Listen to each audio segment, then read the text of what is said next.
விஜய்க்கு வர கூட்டத்தை பார்த்து மறந்துட்டாங்க, பயந்துட்டாங்க, அப்படி ஆயிட்டாங்க, எப்படி ஆயிட்டாங்க, என்னடா என்ன பயந்துட்டாங்க? இன்னைக்கு யாரும் பயந்துட்டு பார்த்தீங்களா? செருப்படி பயந்து வீட்டில் போகாது உடங்கி இருக்கிறான். அவனை போய் இருக்கிறதா அவர் மன வருத்தத்தில் இருக்கிறாரு, அவர் வேதனை இருக்கிறாருன்னு இந்த கிசுகத்து பத்திரிகையாளர் தான் அதெல்லாம் பேசிட்டு கிடக்குறானுங்க. திருச்சியிலே நான் சொன்னேன், அந்த கூட்டம் அப்படியே தள்ளிட்டு போகுது அந்த வண்டியை, இது சவ ஊர்வலம்னு சொன்னேன். இப்போ அந்த பார்த்தீங்கன்னா கிட்டத்தட்ட வந்து ஒரு மாவட்டமே இன்னைக்கு சவ ஊர்வலம் போகிற அளவுக்கு ஆயிடுச்சு சார். இன்னைக்கு ஒரு கோடி ரூபாய் அறிவிக்கணும்.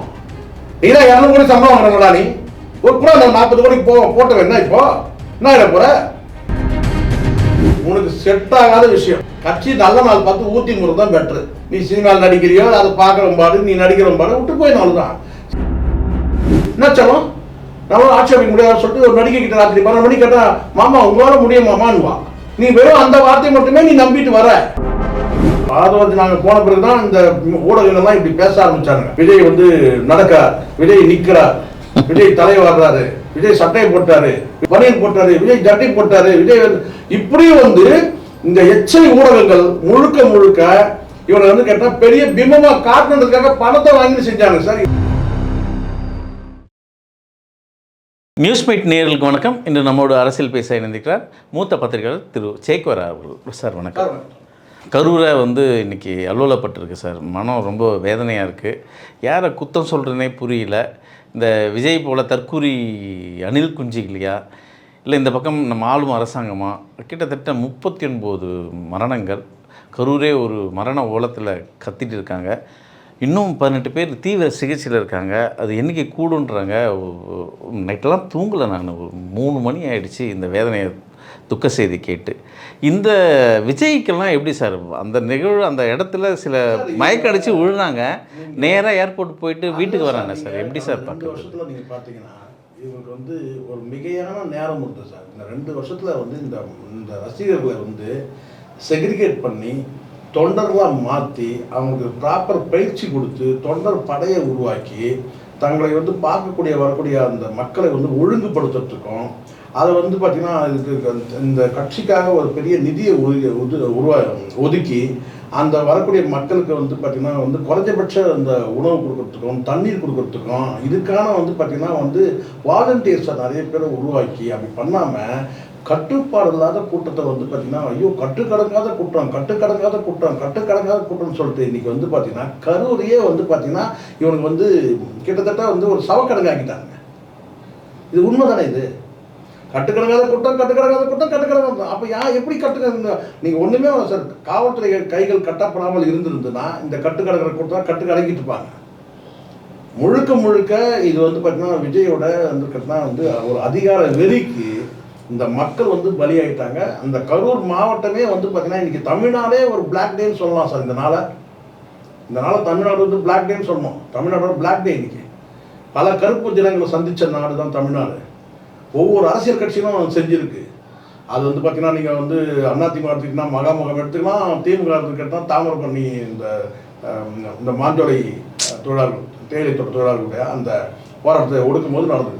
இப்படி ஒவ்வொரு கட்சிக்கும் வந்து கடந்த காலத்தில் ஒரு அடையாளம். இன்றைக்கி வந்து பார்த்தீங்கன்னா தாவேக்கா இன்னும் ஆட்சிக்கே வரல சார். நீங்கள் இன்னும் ஆட்சி அதிகாரத்துக்கு நீங்கள் வந்து போவீங்களா இல்லையானே தெரியல. கட்சி தொடங்கி நீங்கள் வந்து ஒரு 4 கூட்டம் தான் உருப்படியா. இது வரைக்கும் விஜய் செலவு பண்ண கட்சிக்காக ஒதுக்குன அந்த நேரம் வந்து பேச்சுக்காக ஒதுக்குன நேரம் இன்னும் 2 மணி நேரம் கூட முடியல. அதிகபட்சம் 3 மணி நேரம், அவ்வளோதான். பேச்சுவார்த்தை சொல்கிறேன். நீங்கள் பயணப்படுறதுலாம் பேச்சுவார்த்தை. மைக்கை பிடிச்சி நீங்கள் பேச இன்னும் 2 மணி நேரம் ஃபுல்லாக பேசலை. நீங்கள் இன்றைக்கி வந்து பார்த்தீங்கன்னா வந்து வாழக்கூடிய பிள்ளைகள், பிஞ்சு பிள்ளைகள் வந்து இறந்து போச்சு. வாழ வேண்டிய பெண்கள் இறந்து போயிட்டாங்க. புதுமண ஜோடி இறந்து போயிட்டாங்க. எல்லாமே இந்த மரணத்துக்கு யார் சார் இருக்கா? நீங்கள் சொல்கிறீங்க வந்து கேட்டால் வந்து யார் மேலே குறை சொல்லி முழுக்க விஜய் தான் பொறுப்பு. இதுக்கு விஜய் தான் பொறுப்பு. உங்களுக்கு நல்லா தெரியும், திட்டமிடல் இல்லை சார். கட்சி கட்டமைப்பு இல்லை சார். நான் சொல்கிறேன், கட்சி கட்டமைப்பு வந்து தென் மாவட்டங்களுக்கு எந்த மாவட்டங்களுமே இல்லை. காணொலியை பார்க்கும்போது கல் நெஞ்சம் கரையணுவாங்க. இந்த பிஞ்சு குழந்தைய வச்சுட்டு ஒரு அப்பா கதறாரு. அந்த அப்பாவை திட்டுறதா இல்லை பாவ புண்ணியம் அந்த பாவம் பார்க்குறதான்னு புரியல சார்.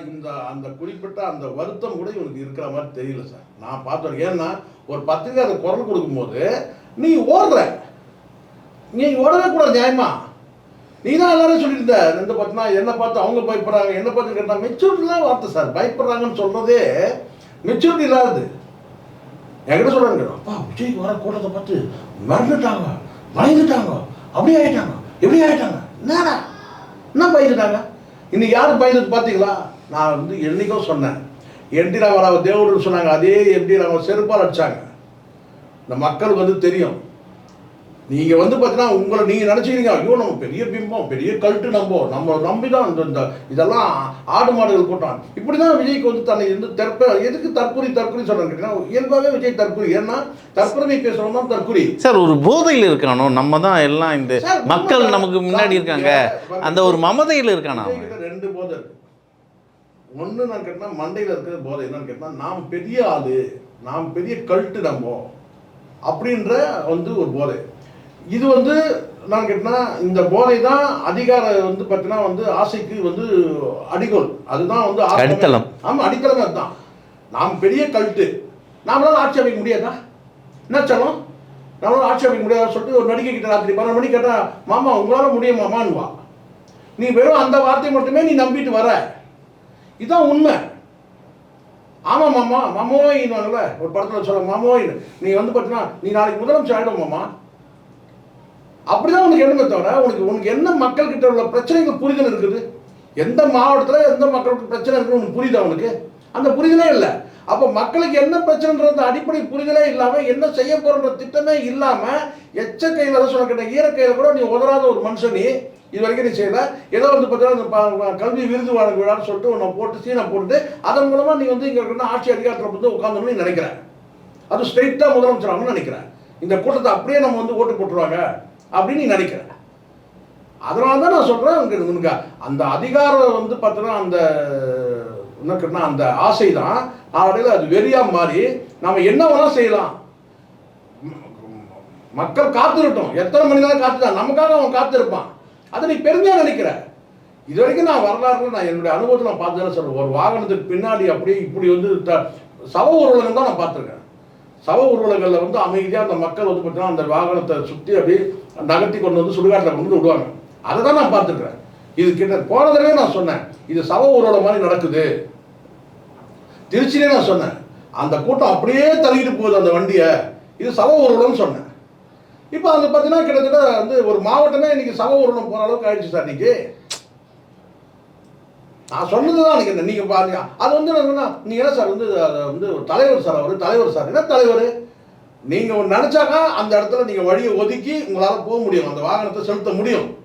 நீங்கள் இந்த இடத்துல கூட்டத்தை முடிச்சிட்டீங்க, அடுத்த நிமிஷம் கேட்டால் ரோடை கிளியர் பண்ணுங்கப்பா வந்து பார்த்தீங்கன்னா நேராக வந்து பார்த்தீங்கன்னா வந்து கரூருக்கு போகணும்னு சொன்னீங்கன்னா அந்த டைமுங்க நீங்கள் இங்கேருந்து கிளம்புனதே 8:45 மணிக்கு, அங்கே போய் வந்து பார்த்தா 8:45 மணிக்கு நீங்கள் 1/4 மணி நேரத்தில் போயிட்டீங்களா சார்? நீங்கள் 9 மணிக்கு அங்கே போயிருக்கீங்களா? நீங்கள் 12 மணிக்கு இங்கே வரணும்னு சொன்னால் குறைஞ்சபட்சம் நீங்கள் வந்து 2 மணிக்கு வரலாம் சார். 12 மணின்றது 2 மணிக்கு. நீங்கள் 2 மணிக்கு தான் இங்கே வந்து பார்த்தா 2 மணிக்கே முடிக்கல. நீங்கள் எங்க நாமக்கல்ல 3 மணி ஆச்சு. 3 மணிக்கு முடிக்கிறீங்க.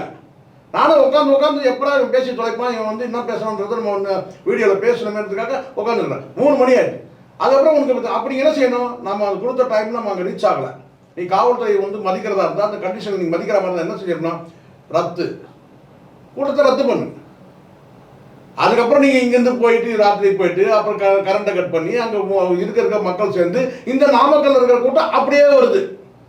எங்கே வருது? அப்படியே வந்து கரூருக்கு வருது. இதை நீங்கள் பெருமையாக நினச்சிக்கிறீங்க. என்னன்னு கேட்டீங்கன்னா, கூட்டம் பார்த்தீங்களா எப்படி இப்போ என்னாச்சு பார்த்தீங்களா சார்? ஒரு விஷயம் மக்கள் மத்தியில் இதை டிசனாக பேசுகிறானுங்க. ஒரு பக்கம் ஆளும் ஆட்சியர்கள் வந்து சரியில்லை, இன்னொரு பக்கம் வந்து இல்லை விஜய் வந்து கட்டமைக்கலை சரியான. ஆனால் என்னோட பார்வை ஒரு கேள்வி இருக்குது சார். இந்த விஜய்ன்ற ஒரு பிம்பத்தை வந்து இவ்வளோ பெரிய ஆளாக்கி ஒரு ஆளுமையாக காட்டுறது இந்த ஊடகம், சேட்டலைட் மீடியா தான் பண்ணியிருக்கு. அவன் வீட்டிலேருந்து இந்த இதுக்கு முன்னாடி நீங்கள் ஒரு காலகட்டத்தில் நான் ஊடகத்தில் பண்ணியிருக்கேன், அந்த சேட்டலைட் மீடியாவில் இருக்கும்போது அம்மா வீட்டை விட்டே கிளம்ப மாட்டாங்க, போய் தோட்டத்துலேருந்தே கிளம்ப மாட்டாங்க, செக்ரட்டரி டிராஃபிக் க்ளோஸ் பண்ணிடுவாங்க. அந்த நிகழ்வெல்லாம் நான் பார்த்தேன். இன்னைக்கு இவன் வந்து வீட்டில் அந்த வண்டி இருந்து அங்கே அப்படியே காட்டுறானுங்க லைவ், அங்கே வச்சானுங்க. இங்கே வர பெரிய இதுவாக இருக்கு. ஜெயலலிதா அவர்களுக்கு வந்து இந்த மாதிரி பாதுகாப்பு பிரச்சனை இசட் பிரிவுலாம் சும்மாலாம் கொடுக்கல, எல்டிடினால ஒரு அச்சுறுத்தல் இருக்குதுன்றதுனால அந்த மாதிரி கடுமையான சில வார்த்தைகள் பேசியிருக்காங்க கடந்த காலத்தில். அது வந்து எல்டிடியிலேருந்து அவருக்கு வந்து த்ரெட்ஸ் இருக்குன்றதுனால தான் அவங்களுக்கு வந்து அந்த இசட் பிரிவே கொடுத்தாங்க. அவங்களுக்கு வந்து நீங்கள் டிராஃபிக் கட் பண்ணுறதோ இல்லை இதெல்லாம் வந்து பார்த்தீங்கன்னா வந்து அது தாண்டி ஒரு முதலமைச்சர் ஆகிறாங்க. அப்போ அந்த பாதுகாப்பு வந்து பார்த்தீங்கன்னா அங்கே அவசியமானது ஒரு பக்கம். ஆனால் இங்கே வந்து நான் விஜயை பொறுத்த வரைக்கும் இவங்களாம் வந்து இந்த கடந்த உங்களுக்கு தெரியும் நினைக்கிறேன், கடந்த கூட்டத்தில் அந்த பவுன்சர்கள் தூக்கி ஒரு பையனை தூக்கி வீசினதெல்லாம் நீங்கள் பார்த்தீங்க. அப்போவே கடுமையாக வந்து அது வந்து ட்ரோல் ஆச்சு, நம்ம பார்த்தோம். அதுக்கப்புறம் அது கதை அப்படியே போச்சு, அதையும் கடந்து போயிட்டாங்கன்னு வச்சுக்கோங்களேன். இந்த ஊடகங்கள் என்ன பண்ணுதுன்னா, எச்சைத்தனமான ஊடகங்கள் என்ன பண்ணுறாங்கன்னா, இந்த மெயின் ஸ்ட்ரீம் மீடியாக்கள் இல்லாமல் விஜய்கிட்ட வந்து பெரும் தொகை வந்து ஆதரவர்ஜினாங்க போன பிறகு தான் இந்த ஊடகங்கள்லாம் இப்படி பேச ஆரம்பிச்சானுங்க. விஜய் வந்து நடக்கிறார், விஜய் நிற்கிறார், விஜய் தலை வர்றாரு, விஜய் சட்டையை போட்டாரு, விஜய் கக்கூஸ் போயிட்டாரு, விஜய் வந்து பார்த்தீங்கன்னா பக்கெட் எடுத்து வந்துட்டாரு, விஜய் வந்து பார்த்தீங்கன்னா காரில் ஏற்றாரு, விஜய் வந்து கேரமில் ஏற்றாரு, விஜய் வந்து ஹோட்டலில் தங்கிட்டாரு, விஜய் காலில் வந்து பனியன் போட்டாரு, விஜய் ஜட்டி போட்டாரு, விஜய் வந்து இப்படியும் வந்து இந்த எச்சை ஊடகங்கள் முழுக்க இவனை வந்து கேட்டால் பெரிய பிம்பமாக காட்டணுன்றதுக்காக பணத்தை வாங்கி செஞ்சாங்க சார். ஒரு பக்கம் பணம், இன்னொரு பக்கம் திமுக ஆட்சி மீதான ஒரு வன்மம் திட்டமிட்டு பண்ணானுங்க எல்லாருமே. நீங்கள் சில தற்கொலைகள் இந்த சினிமா கிசு எழுதுகிற பத்திரிகையாளர் இருக்கானுங்க, 2-3 பேர் இருக்கிறானுங்க. அவனுங்க போடுறதெல்லாம் பார்த்தீங்கன்னா சிரிப்பீங்க நீங்கள். அவன் வந்து வர்ற பார்த்தா வந்து கதி கலங்கியது, கரூர் கதி கலங்கியதுன்றானுங்க. பார்த்தீங்களா, அவர் வெளியில வந்தா என்ன நடக்குது பார்த்தீங்களான்றான். இன்னைக்கு கூட நீங்க எங்க தலைவரை தொட்டீங்கன்னா, விஜயை தொட்டா நீ கெட்ட யாரு, இதெல்லாம் இந்த கிசு இல்லை. இன்றைக்கி கூட ஒரு சில சோஷியல் மீடியாங்க இருக்கானுங்க, நடிகர்களும் அவர் அறிக்கைங்க விஜய் வந்து ரொம்ப வேதனை இருக்காரு, மன வருத்தத்தில் இருக்காரு. மன வருத்தத்தில் வேதனை இருக்கிறான்னா இதெல்லாம் வந்து பேச்சா? மன வருத்தத்தில் இருக்கிற வேதனை கிட்டத்தட்ட 39 உயிருக்கு போயிருக்கு. அவர் வந்து பார்த்தீங்கன்னா ரொம்ப ஃபீல் பண்ணுறாரு, அதை பண்ணுறாரு, இது பண்ணுறாரு. ஃபீல் பண்ணோன்னா நீங்கள் என்ன எதிர்ப்பு வந்தாலும் நான் வரண்டான்னு சொல்லிட்டு இந்நேரம் நீ கிளம்பி போ, நம்ம செருப்படி விழுந்தாலும் கூட வரட்டுன்னு சொல்லிட்டு செருப்படி பாய்ந்து வீட்டில் போகாது முடங்கி இருக்கிறான். அவனை போய் இருக்கிறதா அவர் மன வருத்தத்தில் இருக்கிறாரு, அவர் வேதனை இருக்கிறாருன்னு இந்த கிசுகத்து பத்திரிகையாளர் தான் அதெல்லாம் பேசிட்டு விளையாடுறானுங்க. ஒவ்வொருத்தரும் பாருங்க, கரூர் கலங்கியது, நாகை நடுங்கியது, திருச்சி திணறியது. இதெல்லாம் யாரு? இந்த எச்சை ஊடகங்களும் இந்த வந்து பார்த்தீங்கன்னா இந்த சினிமா கிசு பத்திரிகையாளர் தான் இப்போ அரசியல் பேச ஆரம்பிச்சிட்டான். இதான் உண்மை. இவனுக்கு அரசியல் பற்றி என்ன தெரியும் நான் கேட்குறேன். இந்த கோல்டு காயின் கும்பலுக்கு சினிமா கிசு தான் தெரியும் இவங்களுக்கு. இப்போ இவனுக்கு என்ன சொல்றாங்க, விஜய் தூக்கி பிடிக்கணும் சொல்லிட்டு அப்படியே ஹைப் கிரியேட் பண்ணாங்க. அவர் இப்படி, அவர் அப்படி, அவர் வந்தா நடந்தா ஊர்வலம், நின்னா வந்து பார்த்தீங்கன்னா மாநாடு, இப்படிதான் பில்டப் பண்ணானுங்க. இப்போ எங்க வச்சுப்பீங்களா மூஞ்ச நீங்க? எல்லாமே சொல்றாங்க சார். நீங்க சொன்னானுங்க முழுக்க ஒரு குறிப்பிட்ட சில பேர் கேட்டா விஜய் தூக்கி பிடிக்கணுன்றதுக்காக கேட்டா ரொம்ப பந்தா கட்டினாங்க. விஜய்லாம் இந்த சவுக்கு சங்கம் இருக்கிறான் பாருங்க. ஐயோ, நீங்க அவன் பேசுறதெல்லாம் பார்த்தீங்கன்னா இப்போ சொல்றான், நான் முன்னாடியே கணிச்சேன், நான் முன்னாடியே யோசித்தேன், முன்னாடியே நான் பண்ணேன். இப்போ எப்படி பார்ப்பான் இவங்க? இப்போ இந்த சவுக்கு சங்கர் இந்த மாதிரியான நபர்கள்லாம் இந்த இவங்கெல்லாம் என்ன சொல்லுங்கன்னா எப்படியாவது திமுக பக்கம் திருப்பி விடலான்னு பார்ப்பாங்க. இந்த பிரச்சனையை வந்து நான் இங்கே எல்லாருக்கும் அறிவு இருக்கு, எல்லாம் வந்து கூடுமான வரைக்கும் ஃப்ரீடமாக விட்டாங்க. சொதப்பனதே வந்து பார்த்தீங்கன்னா விஜய் தான். தாவேக்கால இருக்கிற அந்த நிர்வாகிகள் வந்து கரெக்டாக பிளான் பண்ணி இதுதாங்க திட்டமிடல், இப்படி தாங்க, இல்லைன்னா இந்த ப்ரோக்ராம் கேன்சல் பண்ணணுன்ற ஒருமித்த முடிவு எடுத்தால் போகிறாங்க. கரண்ட்டை கட் பண்ணிட்டு நீ அதுக்கப்புறம் மைக்கு மட்டும் வேலை செய்யுன்னு சொல்லிட்டு நீ பாட்டு உட்காந்து நின்றுட்டு நீ வந்து 10 ரூபா பாட்டு பாடுறதும் நீங்க தாராள விமர்சனம் பண்ணலாம். ரிதம் பிடிக்கல, மைக்ல ரிதம் பிடிக்கல. நீ அவன் ஸ்டார்ட்டை வச்சே தெரிஞ்சுக்கலாம் சார் இவன் சரக்கு அடிச்சிருக்கான்ட்டு. நான் சொல்றேன், அவன் ஸ்டார்ட்டை வச்சு இவன் சரக்கு அடிச்சிருக்கான். தண்ணி அடிச்சிருந்தானா சார்? ஆமா சார், நான் அவன் ஸ்டார்ட்டை வச்சு நம்ம தெரிஞ்சுக்கலாம். குழந்தை காரணம் சொல்றாங்கன்னு கேட்டால் ஏதோ பொருள் காரணம் சொல்ற மாதிரி இப்போ தேடி கண்டுபிடிச்சி கொடுத்துருங்கப்பா அப்படின்னு சொல்றதுன்னா அப்ப என்ன அர்த்தம்? உண்மையிலே நீ குழந்தை காரணம், நீ அந்த ரியாக்ஷன் எப்படி இருக்கணும்? வண்டி விட்டு இறங்கி இருக்கணும். இல்லை அவன் ஆதவ மேலே இருந்தான், அவனே அதை யாராவது புசியானதாவது போயிருக்கணும்ல, அங்கே ஏதாவது பார்த்துருக்கல, அவன் மாவட்ட செயலராவது அதை பார்த்துருக்கணும் சொல்கிறாங்க. முழுக்க மாவட்ட நிர்வாகிகள் நீ அறிமுகப்படுத்த மாட்டேன், மாவட்ட ஏதோ அத்தி பூத்த மாதிரி இந்த இதில் தான் நீ வந்து கட்டின காவல்துறைக்கு நீ நன்றி தெரிவிச்சிட்ட. இந்த ஒரு இதுக்கு முன்னாடி நீ எப்படி சொல்லி? ஆமாம் சார், இன்னைக்கு அதாவது சனிக்கிழமை வந்து காவல்துறை ரொம்ப கட்டுப்பாடாக இருந்தாங்க மக்கள். அந்த வந்ததே, ஆனால் இவ்வளோ சீக்கிரம் வந்துருக்க முடியாது, காவல்துறை சப்போர்ட் இல்லை. நீங்களே சொல்லிட்டீங்க, எப்படி நீங்கள் காவல்துறை நீங்கள் இப்போ வந்து குற்றம் சொல்லுவீங்க இந்த இடத்துல? நான் சொல்கிறேன், நீங்கள் 10,000 பேர் வரும்னு சொல்லுவீங்க, நீங்கள் 500 போலீஸ் இருக்கிறாங்க. நீங்கள் 27,000 பேர் வரணும்னு சொன்னீங்கன்னா அதுக்கடுத்த போலீஸ் இறக்கி இருப்பாங்க. நீங்கள் தானே சொன்னீங்க. இவங்ககிட்டயும் தெரியல சார், புரிதல் கிடையாது. எவ்வளோ நமக்கு கூட்டம் வரப்போகுது, இவங்ககிட்டயே அந்த ஐடியா இல்லை. அப்புறம் உங்கள் விஜய் நான் வரவா வந்தான், உங்கள் விஜய் நான் வரேன் நான் வரேன் வரேன் வரேன்னு சொல்லிட்டு 39 பேரை வாயில போட்டுருக்கான் சொல்லிட்டு சுடுகாட்டுக்கு அனுப்பிட்டான் ஒரு 40 பேரை. அதான் உண்மை. நான் வரேன் நான் வரேன் நான் வரேன் அப்படின்னு சொல்லிட்டு பாட்டு பாருங்க சார். அந்த பாட்டு வந்து தற்கொலைகள் பாட்டு சார். அது என்ன தத்துவ பாட்டு எதுனா இருக்கான்னு சினிமாக்காரன் பாட்டு, சினிமாக்காரனுடைய ஊரில் மட்டும் தான் சார் இருந்தது. அது அசிங்கமா இல்லை சார். என்ன சார் பண்ண போகிறான்? 20 லட்சம் அறிவிச்சிருக்கான், இனிமேல் என்ன பண்ண போகிறான்? நான் கேட்குறேன் 20 லட்சம் எனக்கு பத்தாது சார். எனக்கு 1 கோடி ரூபாய் அறிவிக்கணும் சார். 1 கோடி ரூபாய் அறிவிக்கணும். நீ தான் 200 கோடி சம்பளம் வாங்குறீங்களா? நீ ஒரு கூட நம்ம 40 கோடிக்கு போட்டவன் என்ன இப்போ என்ன ஆகிட போற? வெறும் 8 கோடி தானே ஆகுது. இது 20 லட்சம்னா கொடு, ஆளுக்கு 1 கோடி கொடு. என்ன ஆகிட போற? 40 கோடி தான் செலவு பண்ண என்ன ஆகிட போகுது? முதலமைச்சர் வந்து இன்றைக்கி வந்து ஒரு கமிஷன் நியமிச்சிருக்காரு, அருணா ஜெகதீஷன் அவங்க தலைமையில், நீதிபதி, ஓய்வு பெற்ற நீதிபதி. அதை வந்து எடப்பாடி விமர்சனிக்கிறார். ஏன் இதுக்கு ஒன்றுமே இதுக்குள்ள கமிஷன் ஏன் வச்சார்? அவ்வளோ அவசரமாக இது கமிஷன் வச்சார்? கமிஷன் வந்து அமைக்கிறதுன்னா இங்கே பல பேருக்கு பலவிதமான பேச்சுக்கள் இருக்குது. இவராலாக இருக்குமா, அவராலாக இருக்குமா, இந்த ஆளுங்கட்சி சரியாக செயல்படுதான்னு சொல்லிட்டு ஒரு கமிஷன் வந்து பார்த்தீங்கன்னா இது போன்ற பெரிய விஷயங்கள் இந்த மாதிரி நடந்தது, இந்த மாதிரி டிசாஸ்டர் வந்து நடந்ததுன்னா அப்போ வந்து ஒரு கமிஷன் அமைக்கிறது வந்து இயல்பு. இவர் தூத்துக்குடியில் வந்து நடந்த சம்பவத்தை நான் டிவியில் பார்த்து தெரிஞ்சுக்கணும்னு சொன்ன மனுஷன் யார்? எடப்பாடி. அந்த அளவுக்கு வந்து ஒரு திறமசாலி நம்ம முதலமைச்சர். அவர் விமர்சிக்க தான் செய்வார். அப்போ விஜய்க்கு ஆதரவான ஒரு குரல் கொடுக்கணுன்றதுக்காக சொல்லியிருக்கலாம். இப்போ விஜய் ஏதாவது கைது பண்ணிட்டாங்களா? கைது பண்ணணும்னு சொல்லிட்டு இப்போ மக்களே சொல்கிறாங்க. விஜய் ஏன் கைது பண்ணலன்னு மக்கள் கேட்குறாங்க. இப்போ அன்னைக்கு எப்படி நிலமை மாறிச்சு பாருங்க. விஜய் ஏன் கைது பண்ணலை? விஜய் கைது செய்து ஏதாவது நடவடிக்கை எடுத்தோம்னா இது இன்னும் கொஞ்சம் கூடுதலாக விளம்பரம் ஆகிடும்னு சொல்லி கூட அவாய்ட் பண்ணலாம். ஏன்னா திமுகவுக்கு தெரியும் சார், வந்து யாரை எப்படி டீல் பண்ணணுன்றது அவங்களுக்கு தெரியும். அதான் நான் சொன்னேன், திமுக எதிர்த்து அரசியல் பண்ணால் 7 அறிவு வேணும்னு சொல்கிறது அதுதான். அவங்க எந்த விஷயத்தையும் எப்படி டீல் பண்ணணுன்றது தெரியும். எடப்பாடி பொறுத்த வரைக்கும் தூத்துக்குடி விஷயத்தில் உங்களுக்கு தெரியும். துப்பாக்கி சம்பவத்தை எப்படி அவர் அணுகுனாரு, எப்படி நடந்தது, அந்த போராட்டத்தை எப்படி முடிவு கொண்டு வந்தாங்க, அராஜகமாக வந்தால் முடிவு கொண்டு வந்தாங்க. அப்போ அதுவும் கேட்டால் இந்த சம்பவம் தெரியும், நான் டிவியை பார்த்து தெரிஞ்சுன்னு சொன்ன மனுஷன் தானே இவர் துப்பாக்கி சம்பவத்தை. அப்போ அவருக்கு என்ன தகுதி இருக்குது? ஸோ நீதி அரசனால இதெல்லாம் சார், இதெல்லாம் இந்த இப்படியான நடவடிக்கை எடுத்து அதாவது மக்கள்கிட்ட வந்து ஒரு என்ன சொல்ற ஒரு கோபம் தனியும். ஒரு கமிஷன் அமைச்சிருக்கிறாங்க இது சம்மந்தமாக. அது இன்னைக்கு நேரத்து கிடையாது சார். இப்போ வந்து பெரிய டிசாஸ்டர் ஏற்படும் போதுலாம் இப்போ கும்பகோணம் அந்த இது இருக்குல்ல, இந்த பிள்ளைகள் ஸ்கூல் பிள்ளைகள் வந்து தீக்கிரையானது உங்களுக்கு தெரியும். அப்போ ஒரு கமிஷன் போட்டாங்க. அந்த கமிஷனுடைய ரெக்கமெண்டேஷனில் தான் இப்போ ஸ்கூல்கள் எல்லாமே கட்டடங்களாக இருக்குது. ஒரு கமிஷன் போட்டோம்னா அது ரிசல்ட் கொடுக்கும். இப்போ நான் கேட்டேன், இந்த ரோட் ஷோவால் தான் இந்த பிரச்சனை நடக்குன்னா அவங்க ரிப்போர்ட் கொடுக்குறத வந்து சப்மிட் பண்ணுறதை பொறுத்து கூட நாளைக்கு திடீர்னு ஒரு ரூல் கூட கொண்டு வரலாம். இந்த ரோட் ஷோவை நடத்தக்கூடாதுன்னு சொல்லி கூட ஒரு ரூல் கொண்டு வரலாம் இந்த கமிஷனுடைய பரிந்துரை அடிப்படையில். நீதிமன்றம் நாளைக்கு வந்து சோமோட்டோ கேள்வி கேட்டு நீ என்ன நடவடிக்கை எடுத்தீங்கன்னு சொல்லி கேட்கறதுக்கு முன்னாடி அப்போ இவங்க வந்து பார்த்தீங்கன்னா சுதாரிச்சுட்டு முதல்ல என்ன கேட்டால் ஒரு கமிஷன் வந்து வைக்கிறாங்க. இது தவறுன்னு சொல்லவே முடியாது. அரசோட நேர்மையான நடவடிக்கை. அதுவும் இந்த அம்மா வந்து நீதியரசரை பற்றி எல்லாருக்கும் தெரியும். ஏற்கனவே தூத்துக்குடி அந்த சம்பவத்தை வந்து கேட்டால் அவங்க ரிப்போர்ட் வந்து பார்த்தீங்கன்னா பெரிய அளவில் வந்து அரசியல் வந்து புயலை கிளப்பிச்சு உங்களுக்கு தெரியும் நினைக்கிறேன். நியாயமாக இருக்கும், நேர்மையாக இருக்கும். ஸோ அதனால் இதெல்லாம் வந்து அரசியலுக்காக பேசுகிறார் எடப்பாடி.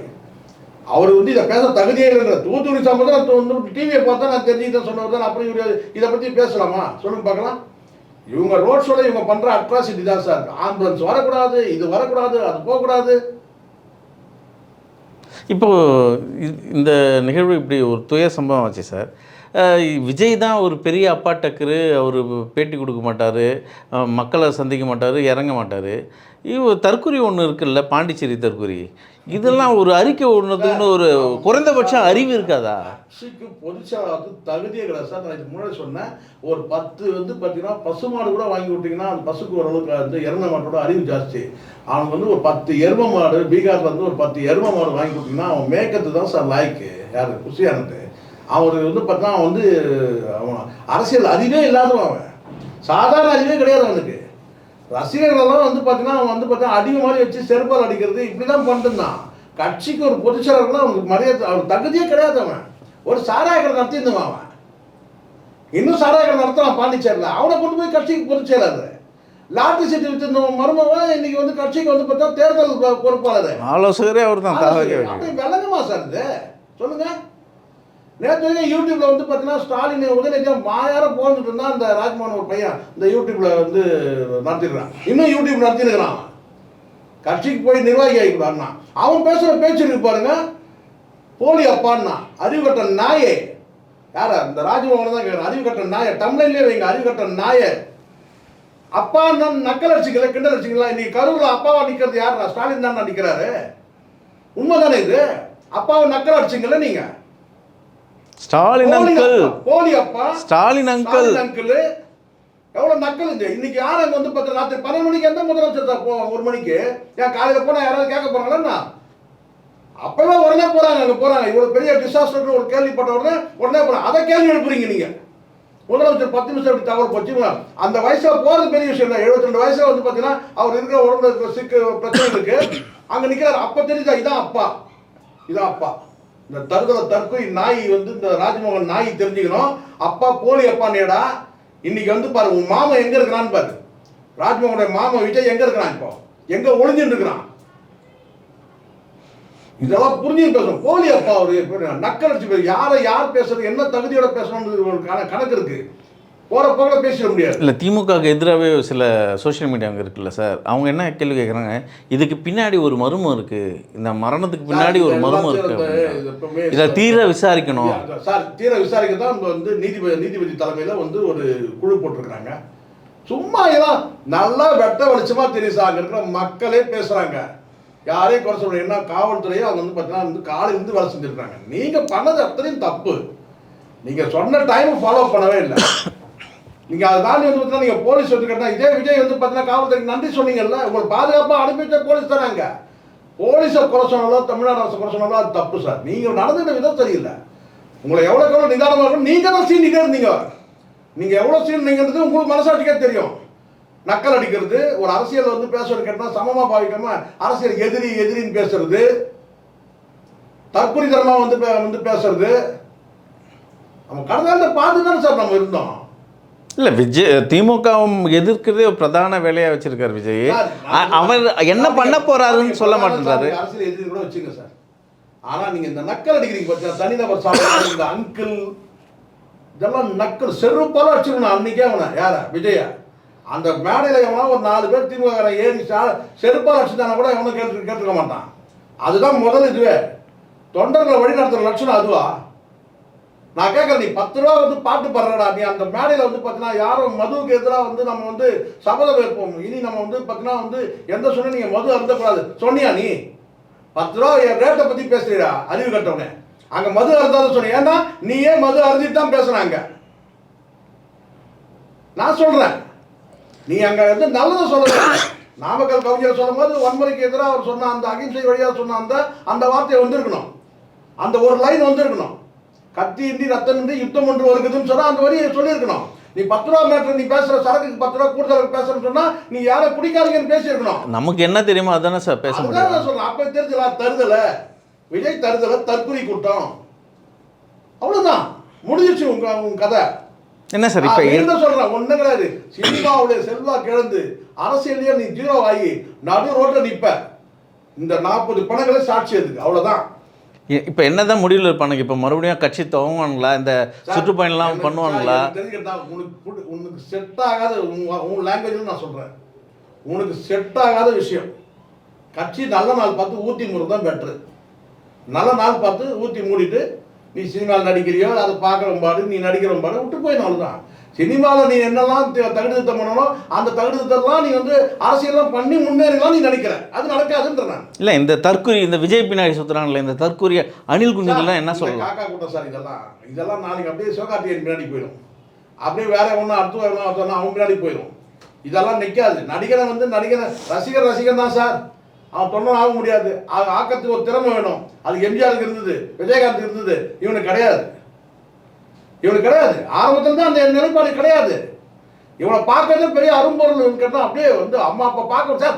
அம்மா அப்பா வந்து பார்த்தீங்கன்னா கிரகப்பிரசம் பண்ணுறாங்க. மாடு வந்தது, இந்த மாடு போவே இல்லை. அப்புறம் என்ன பின்ன வேலைக்கு ஆகுது சார். இது வந்து நல்ல நாள் பார்த்து கட்சியை கலைக்கிறது நல்லது விஜய். அவ்வளோதான். பார்ப்போம் சார் என்ன நடக்க போகுது. 18 பேர் எமர்ஜென்சியில் இருக்காங்க. அடுத்த நிகழ்வு கட்சி நம்ம பேசுவோம் மீண்டும். பார்ப்போம். உங்கள் நேரத்துக்கு மிக்க நன்றி.